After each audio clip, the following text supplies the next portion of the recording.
Pero si tú peras today on Doop by the River, we're talking about Copa de Oro as we have our rosters announced here. We got some Union things to talk about with that. Of course, we have a Chicago match that we need to talk about. What a wild one over in Soldier Field. And, of course, we're going to preview our matchup this Saturday on 4th of July weekend against the pesky Nashville SC. Hello, Nashville. Ladies and gentlemen, do not go anywhere because you do not want to miss this episode of Doop by the River. And let's get this started, guys.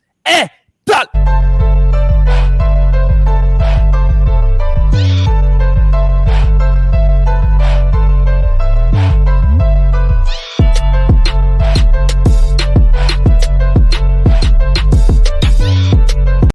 And that is right. Welcome, everyone, to Doop by the River, the show where we follow everything Philadelphia Union, brought to you by Philly Sports Network. Before we move forward, what is going on YouTube, Twitter, Twitch, and TikTok? Welcome on into Doop by the River. We got a lot to get to. Do not forget to like the live and subscribe to El Parcero Philly's YouTube channel. This is where we put all of the visual portions of Doop by the River. And, of course, you can listen to Doop by the River wherever you stream podcasts through PSN Radio. That is all on Apple, Google, and Spotify. Definitely hit that subscribe button. Ladies and gentlemen, let me introduce to you guys my expert in Doopers. Let's start off with my man, Mr. Zach Lobasso, who he's got a little break with the Euros not being on today. Zach, what's going on, my man? Got that nice Arizona tan. Oh, yeah, good one. No,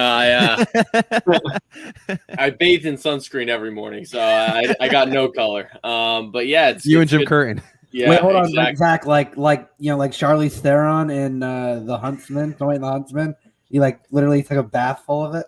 Yeah, exactly. I filled the bathtub up. Actually, we didn't. No one showered the whole week because the bathtub was full. Hey. So I was just every morning. I would just soak up to my nose, and then I'd go with the face sunscreen the rest of the way. But yeah, it was a good week out in Arizona, and I'm just glad to be back with the Union lads talking about. Did you get a training? Did you get a training session in with Phoenix Rising and Diplo? I did not, unfortunately. But maybe next time. Maybe next time. It's good to have you back, Zach. All right, let's move on to he's coming off of his little fame high from this weekend, and he's back from Chicago. He had all of his Chicago dogs and whatnot. Please, ladies and gentlemen, welcome Justin, that bald guy on TV, Freiberg. What's up, baby? Welcome back. Thank you. It was a great weekend. A little rainy. Apparently, right. I hit the weekend in Chicago where it was either overcast or nothing but rain. No, I had honestly that was a great trip. I saw a few friends. Went to the White Sox game. Went to the Chicago Red Stars game. It was. I met Sarah Spain. It was a great time. Went to the Union game. That was a great birthday, by the way. Thank you to everyone who wished me a happy birthday, and everyone who. Yes, I got all your messages. I got all your texts. Trust me, my phone was dead because everyone kept wishing happy birthday, and man, my phone at halftime off the hook. Would not off the hook for 5 minutes responding to people. Yes, that was me on TV. Yeah, what other bald guy with a headband in Chicago? In a Union kit, in a Bayou kit, or Bayou.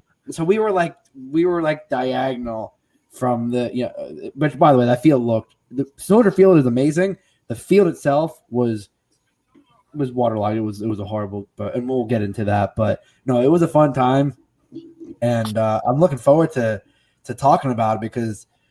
Boy, it was wild is what that game was. For a 3-3 draw, that game was wild. I bet. We'll definitely get to that one as well. Last but not least, ladies and gentlemen, please welcome my brother, Tim Discount Jim in Loving Gooth. Listen, Tim, the hoodie looks good on you, my man, I must say. Yeah, I wasn't sure if I was going to buy it, and then Jim rocked it, and I was like, all right, it's a good color for Gingers. I'm there. I can do it. It's all good. He's got that influence now. Everything that he wears on the side. I know. He is an influencer. He doesn't know this. Instantly sold out in the store. Yeah, now I got my Halloween costume for life. I'm good. Ooh. Yeah, you got to get him on the show. He's a legitimate influencer. We got to ask him what the next style trend is going to be. We got to get ahead of the game. all we need is that good stern celebration kind of after like that Quinn celebration. Yeah, just that. You got a little fist bump and then the clap, the golf clap. I love it. I love it. He's got that fire, or like when we're singing "Happy Birthday" after in the halftime of the Columbus match, and he's walking off, face stone cold, like he does. Like, yeah, I don't care about my birthday. We're trying to get 3 points. It's definitely awesome, guys. Thank you so much. We're gonna have a fun episode as always here. Of course, before we get into Chicago and Nashville, which is why everyone is here, I wanted to talk about Gold Cup. It is coming. It is literally right here. Of course, a lot of these rosters are built from a lot of, MLS, a lot of lower, I want to say lower level, but maybe not the top A quality players that teams would pick. But for the USMNT, it's very interesting. What I want to do real quick is just go over the roster. So goalkeepers, you got Brad Guzan, Sean Johnson, Matt Turner. Defenders, you got George Bello, Reggie Cannon, Shaq Moore, Devon Pines, Miles Robinson, James Sands, Sam Vines, Walker Zimmerman. In the midfield, you got Kalen Acosta, Gianluca Busio, Sebastian Leggett, Earl Don, Eric Williamson, Tim, don't get mad at me, Jackson Ewell. Forwards, you got Paul Ariel, Daryl DK, Nicholas Gee. You guys are going to tell me about that one. Gio Cancini. Giocashi, I think it's how you say it. Thank you, guys. Nicholas Gnocchi. We'll go with Nicholas Gnocchi. I like that. Give me the gnocchi. Giacchini. There you go. Giacchini. Matthew Hopp, Jonathan Lewis, and Yazi Zardes. So really, right off the bat, what you guys can notice, no Union players on there, which is very surprising. Of course, Leon Fleck had the invitation to the preliminary roster. Of course, he didn't make it, which he talked about in today's presser. He's in a good place, and he's very motivated, which I loved hearing as well. And of course, no Brennan and no Mark as they are preparing for their Euro seasons. But yeah, so, and then of course with Jamaica, we have, I won't go over that whole roster, but you got Corey Burke, you got Alvis Powell, and of course Andre Blake all over there. So from one side, we expected to have a Union player with the U.S. team, but then we have three with the Reggae Boys. The Reggae Boys are well represented by Philadelphia, which we love to see. We'll start with Tim today. Your thoughts on just, if the USMNT or, the Reggae Boys with those three getting called up as well? Yeah. Honestly, I don't hate this roster for the USA. I think it's a good test for these MLS players who are going to be playing in a big tournament. And usually, we would see some of the bigger names here, but obviously with Nations League being just a bit ago and coming off the high of winning that, and then also with World Cup qualifying coming in the fall, you want to see more from possible depth players that can help with World Cup qualifying. And I think that's why you see an MLS heavy roster here. We talked about it in our group chat. Jackson Ewell, your favorite player. Not my favorite player. Yeah, I mean, honestly, the way that Berhalter plays his system, he'll probably start, and I'll probably have a lot to say about that. And honestly, yes, as Reese points out here, I would have loved to see Leon Flock get the roster spot over Jackson Ewell. I think we've seen enough of Jackson Ewell and what he brings, and I'm not going to go down. He doesn't bring. And yeah, I'm not going to go down that rabbit hole. Give it to us, Tim. I'm not going to do. I mean, no, I'm not going to do it. I'm not going to do it. I'm not going to do it. Yeah. But either way, it's a good squad for the USA here. Obviously they should get out of their group. It's not that strong of a group. I know there's still teams getting finalized as well, like this coming week, it's crazy to see that happening. But it is what it is. This US side, should be able to go on a run and show what they have here. As for Jamaica, obviously we know our Union boys are going to be there. They're going to play. Andre Blake is, still the captain, I believe, for that side. And I believe Jim mentioned today that they're trying to see if they can stay for Red Bull. Red Bull is next Thursday. That's the next game after Nashville.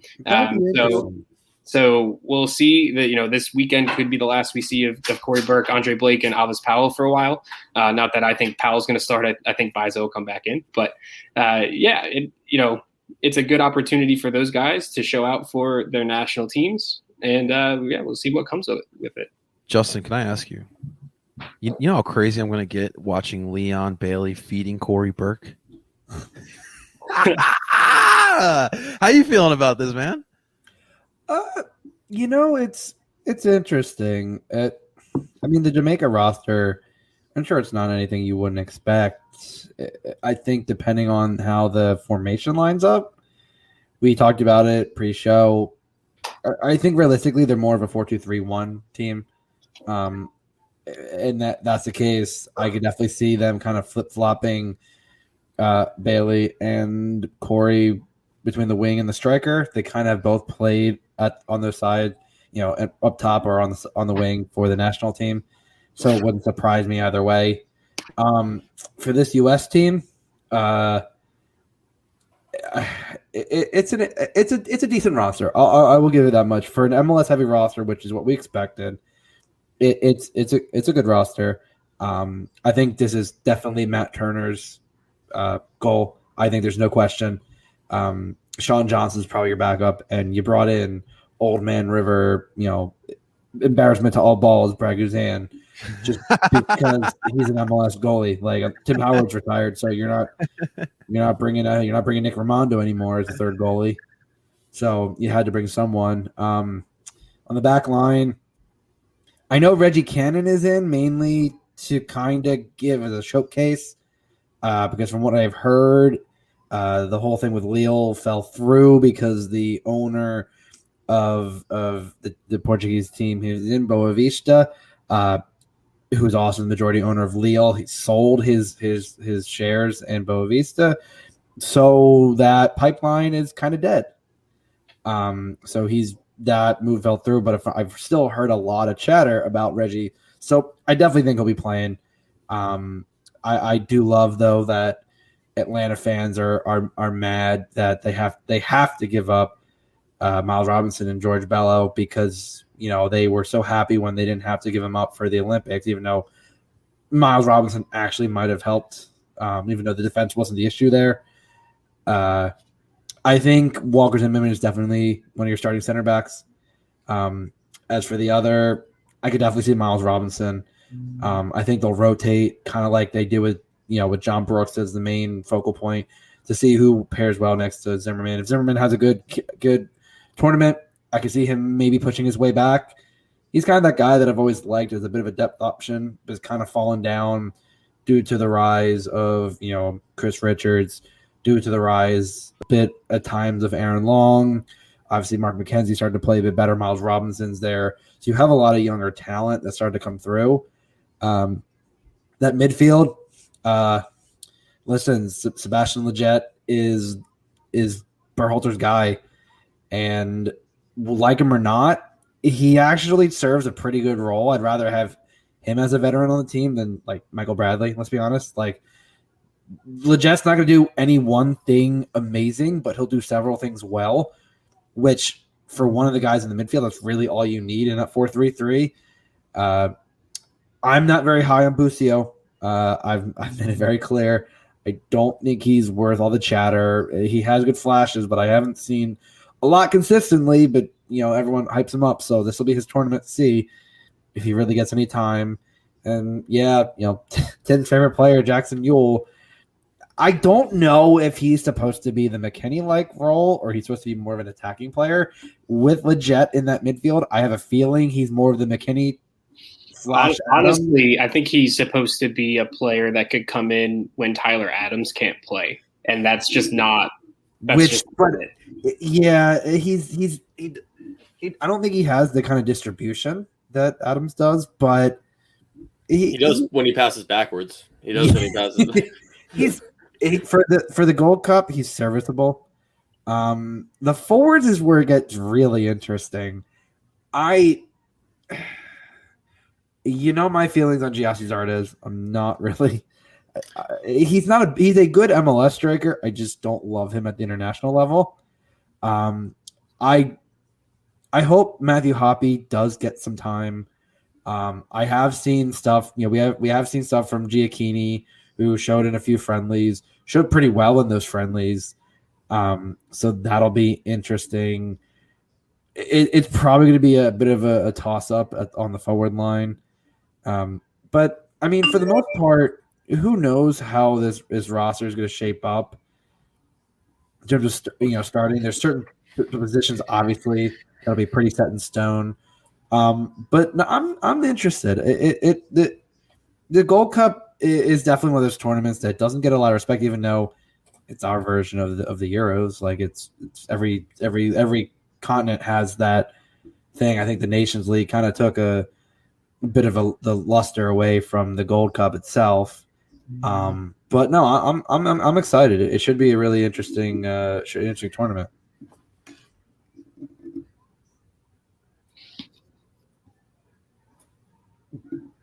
As I'm muted there, Zach. That was like on there before we move on. Again. It happened again. You got anything to add there, Zach? So as opposed to Justin, I think I do like Busio a lot. I think he has I think he's going to be a guy that impresses in the tournament if he is given time, and it'll be very good for both himself and Kansas City's wallet if he does perform as I think he will if he gets time. And if he has a bad tournament, everyone can shut up about it. That's fair enough. But listen, he's going to get the move to Europe either way. I know. So when he's put in a squad with players that of that caliber, I think that'll really end up showing where he's at. And then in terms of the front line, I would be interested to see how they're going to play it. Like, do they go to a 4-4-2? I know that Berhalter's 4-3-3 guy all the way through. Ride or die. And I don't know if that means maybe we could see Matthew Hoppe go, like, maybe play a little right wing while DK goes in the middle and then Ariel on the left or something like that, or vice versa. I believe that Berhalter spoke today and said that he envisions Hoppe being more of a winger in the system rather than a sweeper. Yeah, I didn't. He's good enough for. I did not hear that, so that's good. That's good because I think that would be a very very dynamic front line. With those three, Paul Ariel, obviously the least dynamic of those three, kind of just go down the wing, cross it into Daryl DK. But he still gets the job done every time he plays for the U.S. Yeah. He's fast and he can serve balls in, and that's really all you need him to do with those two other ones up top with him. And I mean, other than that, hopefully Acosta plays at the 6 instead of Yule. That would be really nice. Even though I don't like Acosta either, I like him more than Yule. So, I would take him over Yule. I think he's had a resurgence in the last year or so. Yeah, for sure. And then in terms of to answer Craze's question too, I hope to God it's Matt Freese that fills in for Blake. I hope so. I hope it's Matt Ranjit thing. We'll definitely talk about it. But yeah. So I really am looking forward to see Blake play for Jamaica again. Leon Bailey had a great season, so I mean they could be an exciting team to watch. I'm sure they'll sit in and counter, and with Leon Bailey running that front line, whether it's up top, which I mean we've seen crazier things from national teams playing players out of position. Or he's playing winger, but either way, he's got pace and he can finish. And if Corey Burke's up there with him, I mean, it's a dangerous front line to be caught up with on the counter. So they're definitely going to be a team to look out for. Absolutely here. I believe that Matt Freese will get most of it. I mean, he's technically the future here. I mean, we know we're going to get with Benedict, but do not forget Greg Ranjish. Wait, are we surprised that Matt Freese didn't get called up to the Gold Cup, or was he not particularly? Even? I think this was one of those I mean, dude, they called up Sean Johnson. Yeah, but I would at this point, I feel like Sean Johnson being there is it's a consolation because, he's not really in the picture.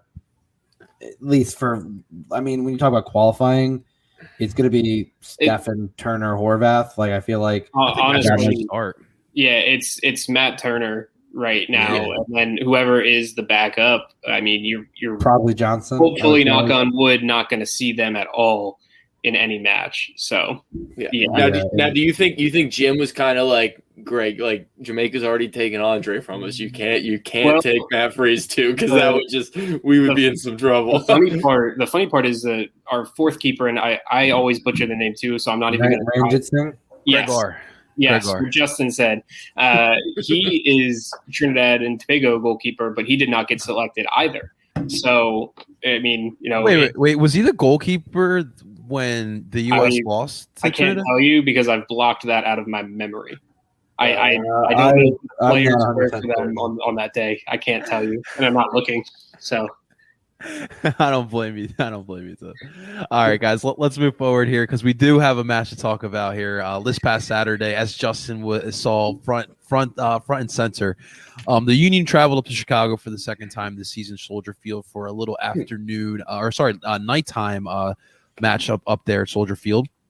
It was a wild one. It was a wild one, and it's crazy when the first goal is off of Glesnes' shin essentially, and it flies right into the net, and Chicago goes up 1-0, and Justin's getting to his seat thinking like, "What the hell did I just miss?" I had people texting me like, "You're bad luck." I'm like, "What are you guys talking about?" Like I wasn't even there. I hadn't even gotten I hadn't even got in the stadium then, and they're like, that own goal. I'm like, what are you guys talking about? And then you get this absolutely beautiful, stunning goal from Quinn Sullivan, which we'll talk about in a second because I want to bring that up as far as we do have to put it up in the top 10 of Union goals of all time.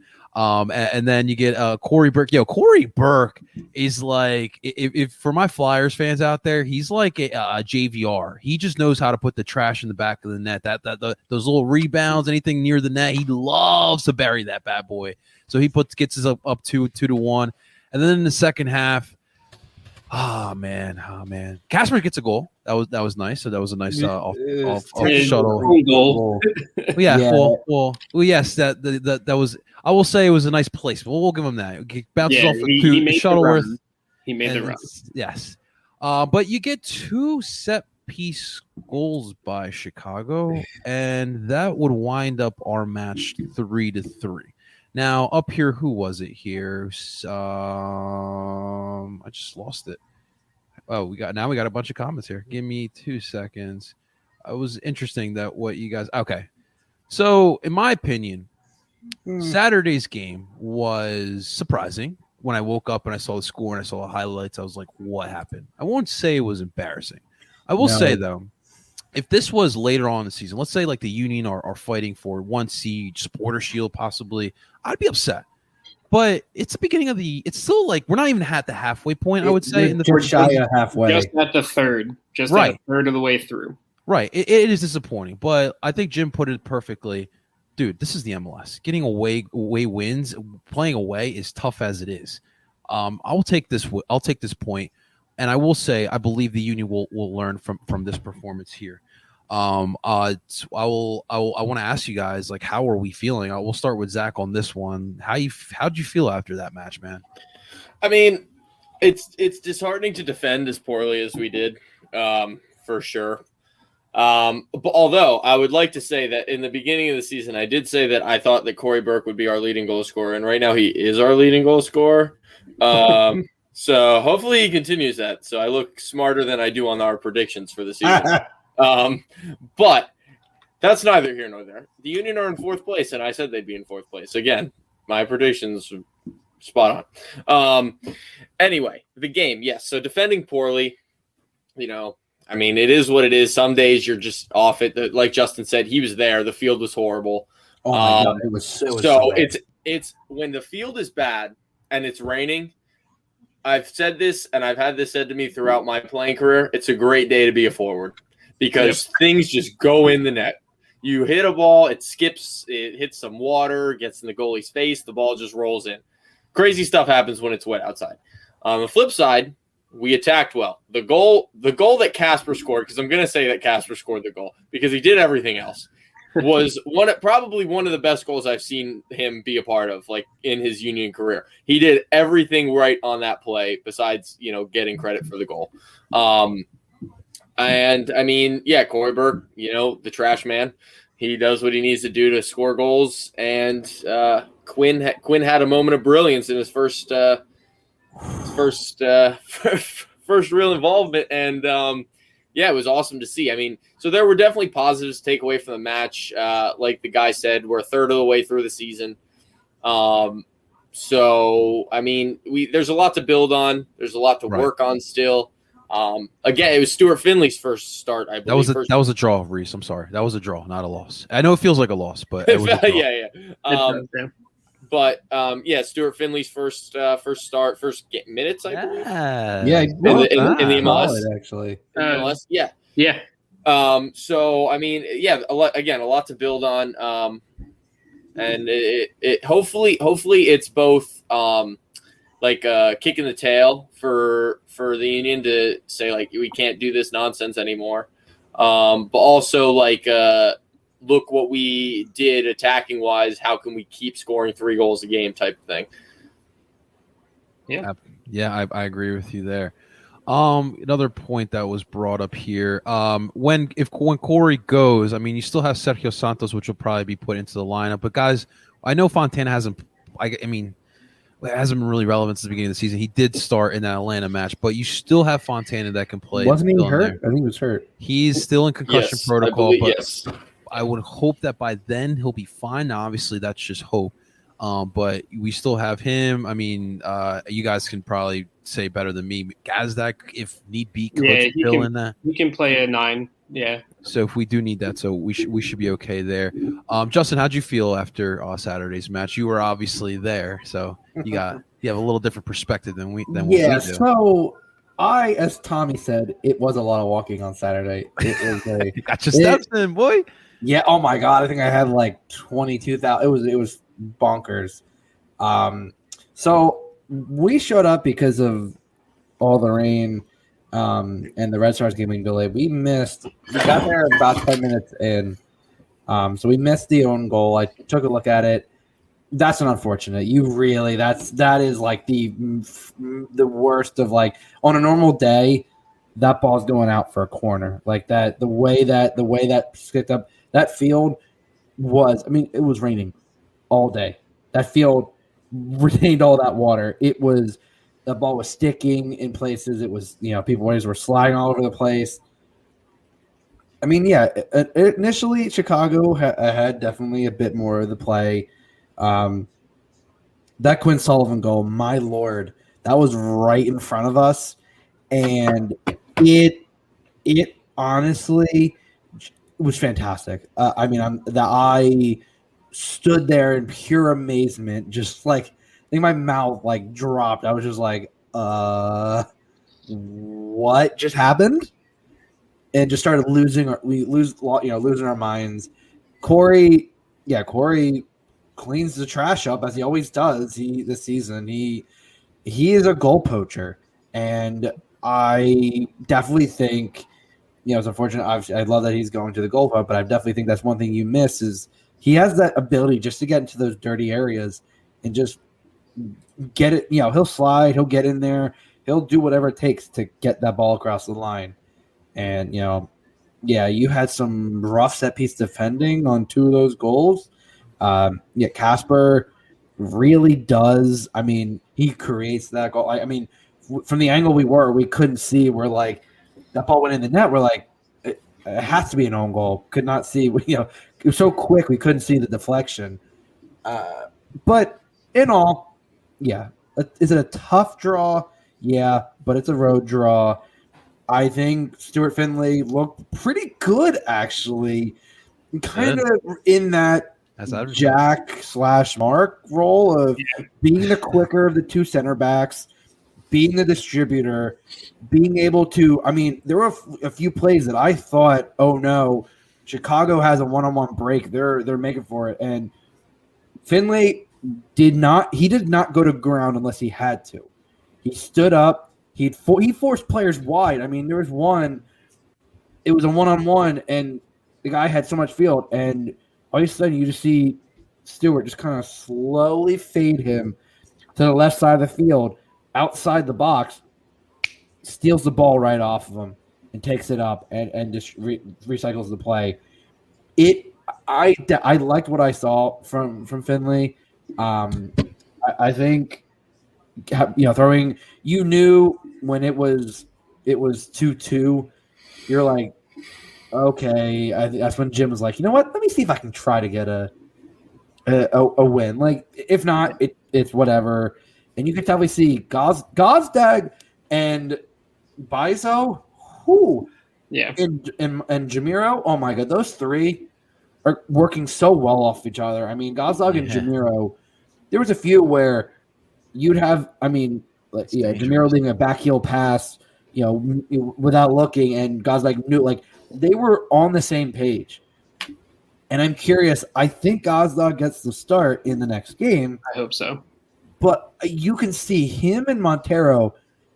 It's going to be very tough to keep them off the field. And I think, again, I said this, it creates the best of situations where who do you put in the midfield?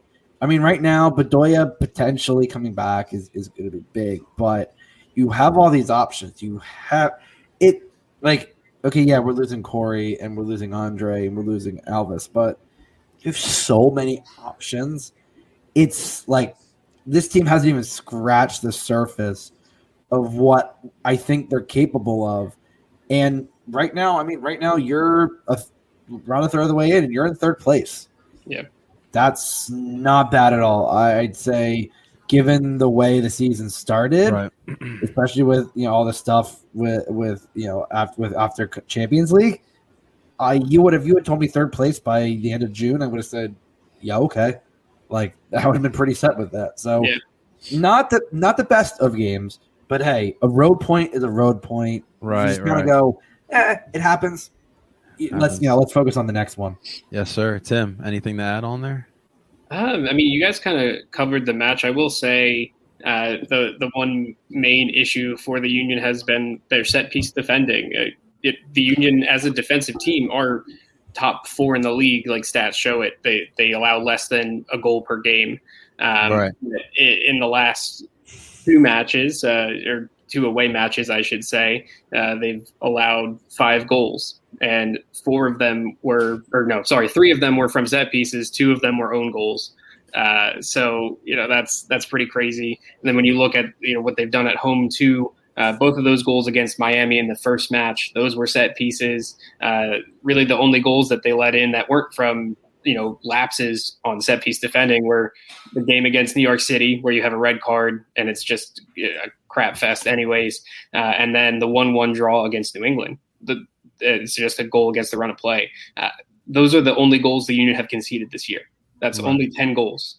They're a very good defensive team, and if they can get set piece defending right, there's no reason they shouldn't be higher than third place. Right. And I think after seeing what has happened over the last week, with game in Atlanta, tough own goal, set piece defending not good. Game at Chicago, set piece defending not good. Now going to Nashville. Nashville haven't lost at home. They've shown that they have a good height advantage when they go for set pieces. Yes, sir. The Union need to kind of get on that. I know we'll talk a little bit more about the Nashville game later, but that's the biggest area that they need to improve on. And was one of my biggest takeaways from the game in Chicago, and that it was also the 3rd game in 7 days. And you could tell, even with all the rotation, the players who had played were tired, and the players that came in, while they still were very good players and serviceable, there was a little bit of a lack of cohesion in the way that they built play up on transitions. So when you get a lineup that's maybe more your best 11 back again, a full week of training, and you can roll out your best 11, which I think the Union will do in Nashville, then you might see more of that fluid attack. Even after they scored 3 goals in Chicago, they might even be able to get more. But yeah, it just comes down to defending set pieces well, and not losing your mark, or not having that little lapse of concentration in the most important moment. So I'm going to throw this question to Zach. So today during Jim's presser, shouts to Joe Tanzi, brought up the point. There's tape on the Union. There's plenty of tape on the Philadelphia Union now. A lot of teams are throwing a lot of 3 and 5 back sets, and the point is, this Union midfield, who we've been talking about a lot over the past couple of minutes, is pretty damn strong. What are your takeaways, Zach, on just teams, trying to throw off this diamond that we have, this deadly diamond? I mean, so I really think the only way you kind of combat the diamond with midfielders is with your own diamond, because it's hard to defend. Like, even if you have a 5-back, like, you're not manned up in the middle, which is ideally what you want.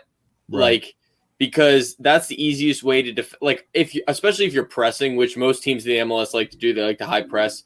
So with the Union, the way that it works is like Montero kind of floats around. If he's not at the 10, if he's playing that like left center mid role, he kind of just like floats around on like the left wing, inside a little bit, whatever. And then, so usually someone picks him up. But then it kind of leaves Bedoya the ability to kind of go down the wing if he wants, or cut or tuck inside, depending on what the other team's giving them. And like if Flock's playing the defensive midfielder or El Brujo, doesn't really matter. He's usually free because teams aren't playing with the diamond. Yeah. So no one really picks him up. So he's kind of free to bumper ball back to the center backs if he needs to, or spray it out wide to the outside backs or wherever Jamiro is. And I think like now the 5-back/3-back is becoming extremely popular.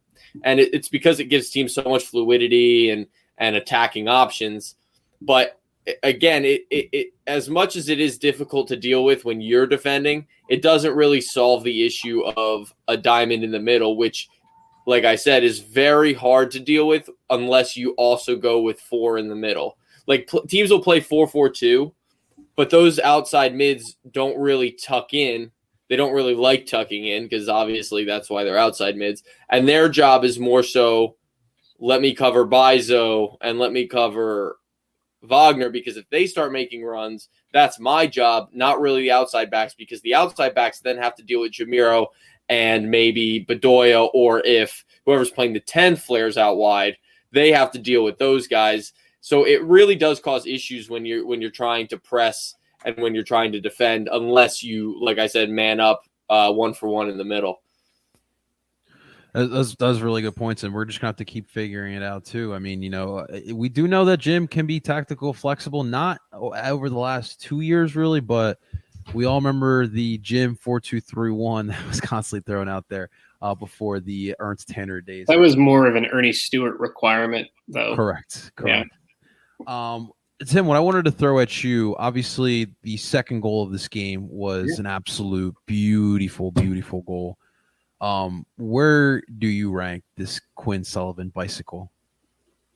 It's really hard to think of a spot. I mean, it obviously deserves top 10 just because of the narrative alone. I mean, it's, the kid's first goal in MLS, and you find yourself totally free in the box on a corner, and you can kind of set up a scissor/bicycle kick and, hit it perfectly, and then get the reaction from his teammates. That was my favorite part, was seeing the different reactions of the players, seeing Jamiro Montero hold his head like it's about to fall off.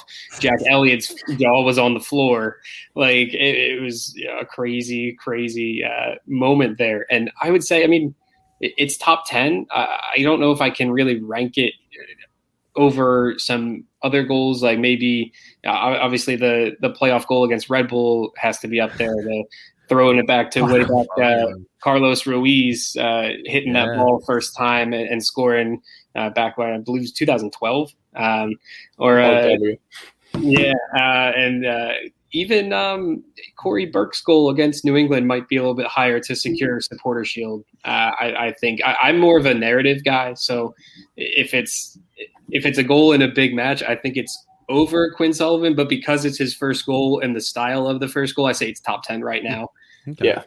Yeah. Come on, Tim. It's about the vibes. It's about the vibes. Significance over quality, in my opinion. When you're talking top 10 goals for your club, it always has to be significance over quality. Now, when you're talking about top 10 goals for players, like if you're just watching a compilation, it's all about quality. It's all about come on, that's homegrown on the bike, baby. I mean, it's top 10, but I think the Red Bull goal is number one for me, in my opinion, of all time. That was especially just the whole game itself was insane, and just to end it on a goal like that was just madness. Yeah, it was absolutely crazy. I mean, obviously we talked about Jim's celebration. I absolutely love that. It's funny because like kind of the way he treats the young kids, like he'll be like kind of like that serious semi cold guy, but deep down, man, he's bursting up like we all are. Like I know deep down inside, Quinn scores that goal. He's just going crazy, but he's a proud dad. He's a proud dad. He is a proud dad. Honestly, Yeah. the only time I've seen him go crazy for goals are when center backs score. So Oh my god. if you're going to be a goal scorer and you want a reaction from Jim Curtin, you just have to be a center back. That's what you got to do, man. He's center back love. No one loves the center backs besides Jim. I was hoping he was gonna pull out the Zidane cell when Bale scored the bicycle kick and he went. Oh with my god, that was absolutely awesome. It was a wild game. We walked away with the point, and you listen. 5 points in what 6? We played 6 days. Was that what it was? 7 days. 7 days. Yeah. Dude, I'll take that. Yeah. By all means, I'll definitely take that. You didn't lose at all. It's definitely a win in our books. Unbeaten streak since the beginning of May. Ain't that crazy? Yeah. Remember we were panicking at the beginning of the year? The last loss was that New York City game. So Oh god. Season's over. We can't be in or Miami. It's done. Look at us now. All right. Well, guys, so from one football stadium, an American football stadium, an NFL football stadium, to another NFL stadium, because now we're Philadelphia Union take our very first adventure to Nashville, Tennessee. Bachelorette USA. Huh? You guys ready for this one? It should be fun. 4th of July weekend down in Nashville. I mean, Jim today in the presser mentioned it's a party city. So we'll see how much of a party it'll feel like. I heard there's a significant contingent, like 50, 60 Union fans. Yes. Being led by our travel director, Heather. She's shouts to Heather. She's going down there. So I heard it's supposed to be pretty legit. But besides the stuff on the pitch, Nashville is definitely a fun city. Now, the three of my co-hosts here know I absolutely despise country music. I can't stand it. But even so, the country capital is still pretty fun. Lots to do there. So if you're a Union fan, just go down on the Strip. You'll find something to do down there. But kind of before we get into this, guys. So, guys, this is our first match with Nashville. So this is kind of a little bit of a history. What are your takes on Nashville so far as a team? Like, what was your initial thought when they became an MLS expansion team to now being in the MLS? And we'll start with Tim on this one. Yeah, I mean, seeing them come up through USL and then becoming an MLS team. They did it the year after Cincinnati did it, and there was that rivalry that they had there. So it almost seemed like they were copying them. I'm kind of upset that that rivalry hasn't really carried over to MLS because I enjoyed watching USL back in the day when it was Cincinnati, Nashville kind of fighting for the top, and now they're not there in MLS. They're not at the top. Nashville, they had a good first season with the expanded playoffs that we saw last year. They made the playoffs. They won a playoff game against a poor Inter Miami in their first season too. And yeah, I mean, they're a good team, defensively sound. This year, they've played a lot of games at home. They've played 7 games already at home, and so it'll be their 8th. They haven't lost at home either.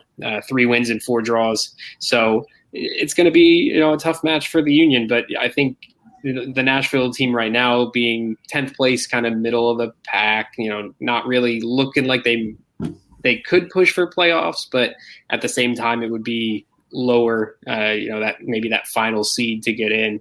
But yeah, I don't know. We haven't seen the Union play them yet. What that atmosphere is really going to look like. I've caught some games there, and I mean, honestly, it reminds me of MLS 2.0 with the football stadium. While it can get loud and it can get rocking, it's not like it doesn't look like Atlanta to me. So it doesn't give me that feel. But yeah, Nashville fans love their sports, and if they can gravitate to this soccer team, props to them and to MLS for getting another team in the actual South, not just in Florida. So yeah. Well, that is an interesting point too. I mean, obviously, when Atlanta became a team, I feel like the MLS was just like, okay, so if one soccer team can work in the South, we should try to find a way to make other southern towns or cities become good soccer towns. So I feel like they were trying to do that here with Nashville. And I'm not saying that they've been bad. Obviously, I think they had a good outing last year in the MLS Cup playoffs in their first year. But it's definitely interesting how like it kind of all started for them. You know, you guys remember when they released that logo? We all were just shaming it to no end. And it's even to this day, I really don't even care for their logo, or their shield or whatever. But it's definitely a town that you need to take advantage of. When the Titans are good, I'm trying to think of the other. Oh, when the Predators are good as well, that city's alive, and you already know the party vibes that are down there. So they're hoping that Nashville can definitely do the same.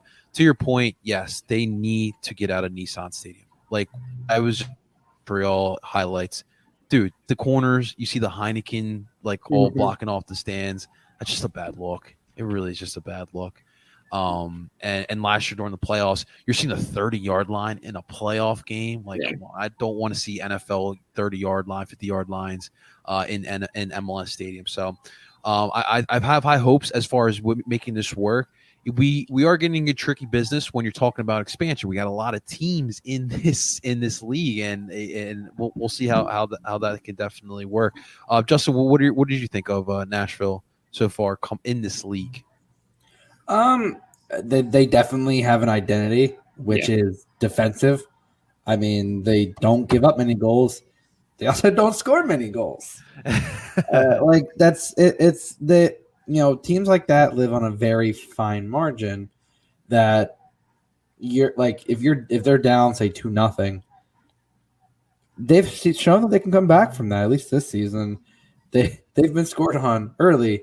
They had what I can think of 3 games where they've come back from 2-0 down to get 2-2 draws. I know against Montreal, I know against Cincinnati, and I know against Atlanta. If I've missed any, please let me know. But those are the 3 that I know of off the top of my head. They have a very defensive identity. Now, I have to imagine that this is probably the last game for Walker Zimmerman before the Gold Cup. I would think so. Yeah. But he's going to be the back. Joe Wellis, that center back pairing of Dave Romney and Zimmerman has been pretty good for them. Daniel Lovitz, PA's own Daniel Lovitz. Trust me, MLS does not forget to mention that every time it's around. But he's been doing pretty well. I'm not sure. Is Alistair Johnson? Did he make Canada's Gold Cup roster? He's been pretty good for them. He was a draft pick last year. I missed that. Yeah, I don't know. They have a pretty good back line. How was it? Tim's other twin, Dax McCarty. Yeah, has been patrolling that midfield now. After being a while in Red Bull. Has bounced around, was in Chicago, and has been in Nashville the last few years. And he's been a very good presence. Him and Zimmerman have been a very good veteran presence for that team. Right. Big pieces. I know Anibal Godoy definitely he roughs out that midfield. He's a very El Brujo-like player, not afraid to get physical, not afraid to make a statement out there on the field. And then the forward line gets interesting. Cadiz has kind of been hit or miss for them. Mukhtar has shown he can score a goal or 2. Leal has been okay. Like they have a lot of players that have been okay, but nothing that's really stood out. And they have former Union, one of the leading goal scorer, I believe in Union history, CJ Spong. He's not leading in number 2, history, but he's up there. National 2 still exists. So put some respect on Seba's name. I'm just kidding. I wasn't sure. I was trying to remember if it was. I think he's top 2. I think he's the second. Right. Casper's getting close now. Yeah. Oh no, he's absolutely. But I think with Nashville, like I said, they don't give up a lot of goals. They don't score a lot of goals.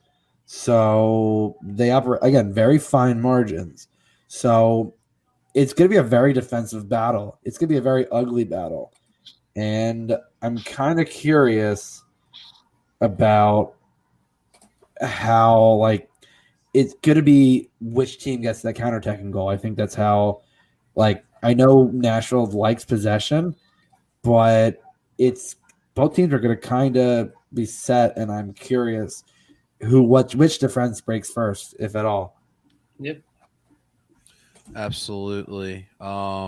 Zach, what do you think about Nashville here? Well, like the guy said, they are a very defensive team. Sometimes they don't defend too well early on in games. They like to go down and come back. And they love a good tie. They love a good tie. They so far this year they have 6 ties, I think it is. 1, 2, Will be 2 more than you can. I might. It's a draw. 4. Only hold on, let me see. And a majority of them being 2-2. It's very weird the way that they 6 draws so far this year. And I mean, the attack is very inconsistent with them. But they do better at home than on the road. They haven't won a game away so far, and they haven't lost a game at home. So that's kind of how their season's been. I mean, they've only lost 1 game all season. So it's going to be interesting going down there because I don't know how well we match up with them because I don't think we really want the ball, but then again, I don't think they really want the ball either. I think we both really thrive on. No, you have it. I really think we both thrive on counterattacking. And so it'll be an interesting dynamic. I honestly think it's going to be another draw. I think the Union will get a point down in Nashville. We'll get to that prediction in a second there, man. But I think it's going to be a very interesting game to watch to see how tactically both teams decide to play it and how much they really want to keep, like who has possession more. If they, it'll be a weird one. I think it's definitely going to be a weird one to see how these teams in their first matchup really match up against each other. I agree. Well, guys, what better way to find out about Nashville than to ask a Nashville fan, right? So, guys, without further ado, please welcome one of my fellow parceros down in Nashville. Welcome, Harold Villalobos. Harold, what's going on, my brother? You got to unmute yourself, my man. There you go. Hi. What's up, guys? How you guys doing? Hey. Good, man. How you feeling? I'm feeling good, man. Just got out of the gym. Hey, getting that pumping. Putting some workouts. Getting ready for that call-up, huh, Harold? Oh, yeah. You already know. Always ready. Hey, if La Selección don't got James, they got to call me up there. Yes, let's go. I love it. Tú ves a James. James is out here in New York. He's out in Mets and Phillies games. He's hanging out with KD. He's hanging out with Falcao in Miami. Yeah, he's all over the United States, man. That's crazy. He needs to be in Nashville, no? And right. In Nashville in the honky tonks at some point. In a Pedal Tavern. That's great, man. Harold, so last year we spoke in the MLS is back. Obviously, you guys could not compete in that tournament, which kind of was a big blow for you guys in your first year. It was a weird year as it was. It was a great interview, and it's great to finally talk to you again. How's it been? Obviously some normality's coming back. You guys are actually going to matches as we lost Harold. But it sucked for Nashville. You guys remember it was their first year, and then COVID happened, and then MLS is back, and then they can't even play in the tournament, and that was an absolute blow there.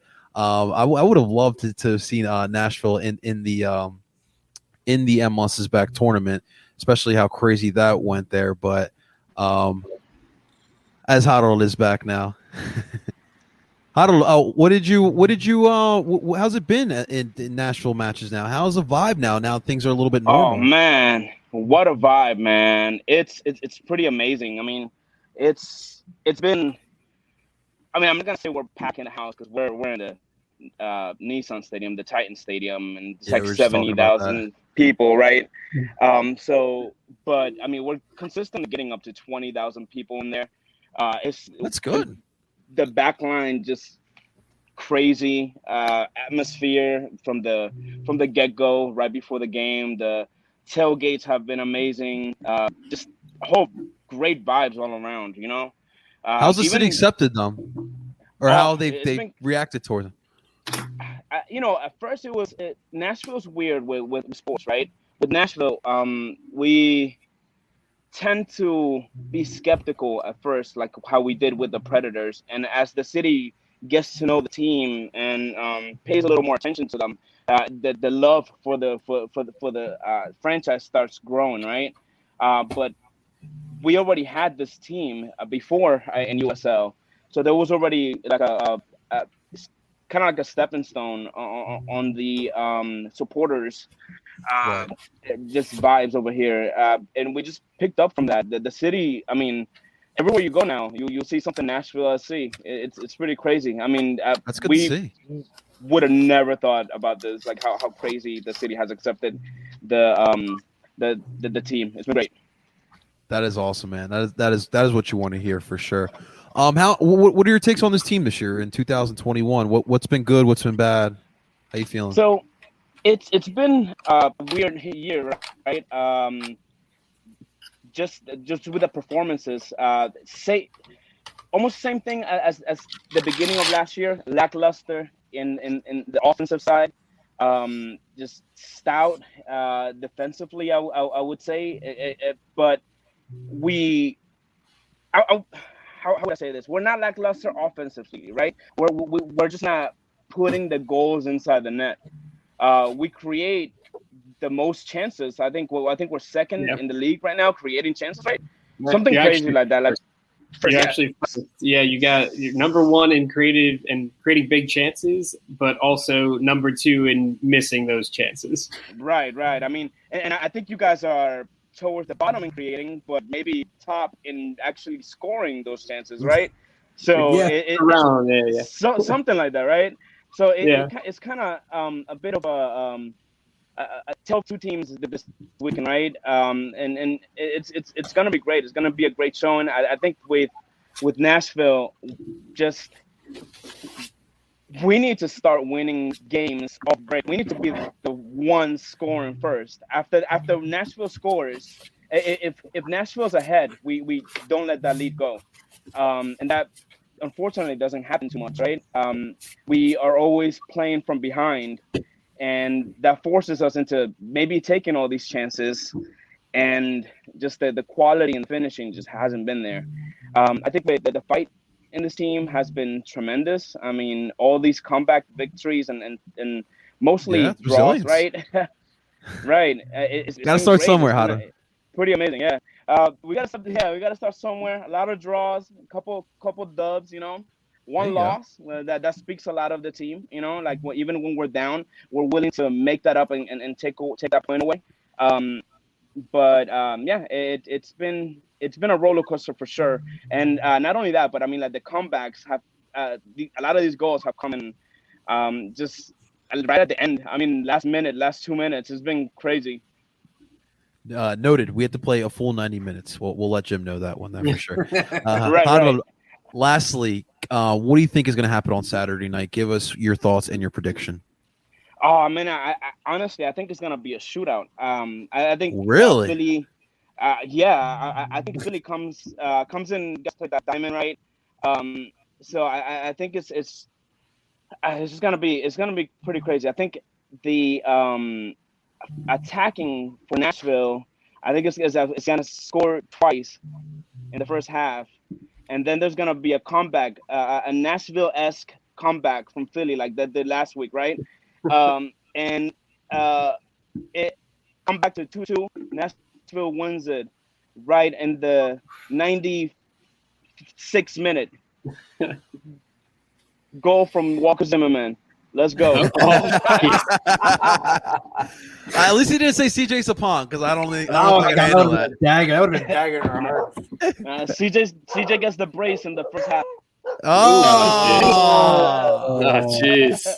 Hado. Well, listen, Hado, we really appreciate you coming on here. What we're going to do is we're going to put your Twitter account in the comments. Guys, please go follow Javier. Hado. He's a great Nashville supporter, part of Parceros Nashville. And Harold, honestly, it's truly a blessing to see you again. We semi-survived COVID. Obviously, the finish line. It feels like it's almost there, but we still just a little bit. But I hope to hopefully to finally meet you in person, my man, and keep la raza colombiana muy fuerte allá abajo, papá. Absolutely, bro. Maybe I'll see you guys in Philly. Oh, Papa, Absolutely, you're always man. welcome here. All you guys are always welcome here. You guys, honestly, Nashville, I've had some really good encounters with online. You guys have been nothing but class. Not only seriously. online, you guys better come over here if you guys can make it.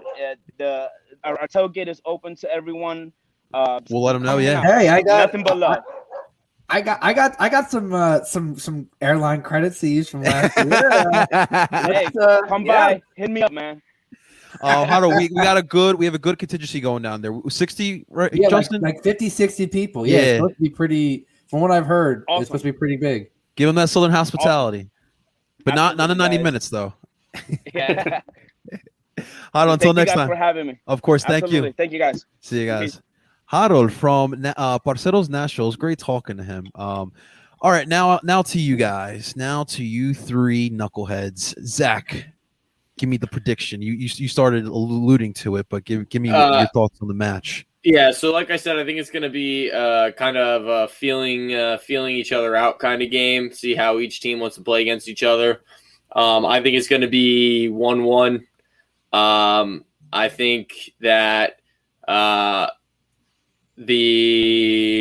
think Nashville scores first, and then the Union do come back. But I think both goals happen in the first half, and then the second half is kind of just kind of locking horns and a conflict of styles that really kind of just keep it at a stalemate. Okay. What about you, Justin? I am not going with Harold's high flying prediction because that literally contradicts like everything that the stats would show, which is that this may not and probably will not be a high scoring game. I'm going a 1-1 draw.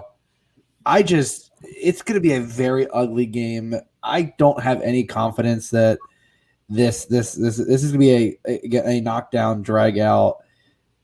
Two teams that both can be defensive, but seemingly play a slight bit different. It's gonna be who wants the ball less. Like despite Nashville being somewhat of a possession team, they don't love having the ball as much. Yeah. So it'll be very interesting. I do think Gazdag gets to start. I think your diamond is definitely probably to be Gazdag, Jamiro. I could even say Leon, and then Brujo starts. He could. You know what? Yeah, that would be available. That would be an insane diamond. By the way, that just be very interesting to see how that works out. Yeah, there's so much offense and yet so much defense in that. Like, I think that midfield would definitely allow Gazdag to free up, be a lot more offensive minded because you have at least half that midfield is going to run their ass off and play behind the ball. So I definitely think that'll be interesting. But it's Nashville, a team that does not score a lot, does not give up a lot of goals. So 1-1 sounds about right. Okay. It's gonna be the battle of the center backs. Romney and is his name Romney, right? And Zimmerman versus Elliott and Glazes. I would assume Jim's gonna go with. Should be fun. Probably back to that. Yeah. There can only be one good pair. Tim, what do you think, man? I mean, I'm with you guys in thinking that it's going to be a really closely contested match, but I think the Union are going to field their best 11, which for me, I mean, we already know the back line is what the back line is going to be, and we know the forward pairing right now is Casper and Corey. But I think the midfield diamond, the best 11 for me is Flock at the 6. Bedoya trained today. I think he comes back in. And then you have Jamiro on the left and Gazdag at the 10. And I think if those guys are out there for the majority of this match, then the Union can score 2 goals on Nashville, even in Nashville. Let's go. We've seen that Nashville, while they're a good defensive team, they also have let in a good amount of goals this year. So I have the Union actually winning this game 2-1, getting back to their winning ways here. Again, it's all narrative for me. I love thinking of these things and seeing how close the Union are to the top of the East again. If they get a win and then some of the Orlando or New England start to drop some points again, like we saw New England drop points against last place FC Dallas in the West. Like if they drop points again, Union or they move up to second place with a win. So that's why I'm going with that. I think Jim is going to roll out his best 11 because with Gold Cup now coming up, you're not going to really have a chance to see what this best 11 really looks like for another few weeks here. So I said 2-1 win Union, close game throughout, but they get the goals to win it. Tim, atop of the East is where they belong. It is. I'm so excited to see this midfield. Now, Jim actually got me excited about it in the press conference, but just the thought of Gazdak, Jamiro, Ali, Jose, or Leon, like the options are endless. It's awesome. I'm excited. This midfield is very going to be really hard to stop there. Should be a lot of fun. Well, boys, you enjoy that match on Saturday night. Ladies and gentlemen, this is another episode of DOOP by the River. Thank you so much for tuning on in. A quick reminder for DOOP by the River, the vlog will be out tonight. Yes, that vlog will be out tonight from last Wednesday's match. It's a good one. There were some good scenes. Just the thought of seeing everyone back and a normal vlog, it was just so surreal. So stay tuned for that. That will be on this YouTube channel as well. Guys, please stay up to date with Tim and Zach's articles. And now we have Steve. We have Steve doing some articles for us now too on PSN. Mm-hmm. What do we got writing brewing up? What can we get people excited with from the writing? From the writing, I mean, we're still going to be, covering Euros and America as we get into even more the nitty gritty of knockout rounds. So I'll be having all of those match previews, and I know Zach's going to have the recaps of Copa America. Steve's going to have the recaps of the Euros. Nice. And then as we move forward with the Union, there's a whole lot we can really look into depth pieces. I know Steve really likes to go in depth on different tactics and things like that. And I believe he put out a tweet today asking people if they would like to see more articles diving into Jim Curtin's tactics and why it's really working right now for the Union, and how it's kind of taken from some other teams around the world, things like that, as he brings his European influence in on that as well. So yeah, we got you covered with a bunch of different articles. Obviously, the Gold Cup's coming up. We're going to have some previews on that in the next few weeks. I know Zach and I are ironing out the details on that one, so we'll have you covered from all aspects. Still working in a piece on the U.S. women's national team here. I know they're playing Mexico right now. They're winning. Scored a long range one. Hey, I'll take that. And they have one more send off game before the Olympics, so probably around that game we'll have an article out talking about their roster for the Olympics to get everyone all hyped up for that team, as they are the best team in the world. So yes, we're going to cover that forever. Always and forever. Always and forever. The best team in the world. So yeah, we're going to cover it from all angles here. All angles. So make sure you stay tuned for all of that. Ladies and gentlemen, thank you so much for tuning on in. Do not forget to like the live and subscribe to El Parcero Phillies YouTube channel, where we put all the visual portions up on there. Make sure to make sure to subscribe to PSN Radio and also DOOP by the River. We have all the podcasts on there. And you can find those on Apple, Google, and Spotify. Ladies and gentlemen, that is Zach Lobasso. That is Justin, that bald guy on TV Freiburg. That is Tim, Discount Jim Curtin, Loving Good. And I go by the name of El Parcero Philly. And we're telling you guys to DOOP on. Talk to you guys next week.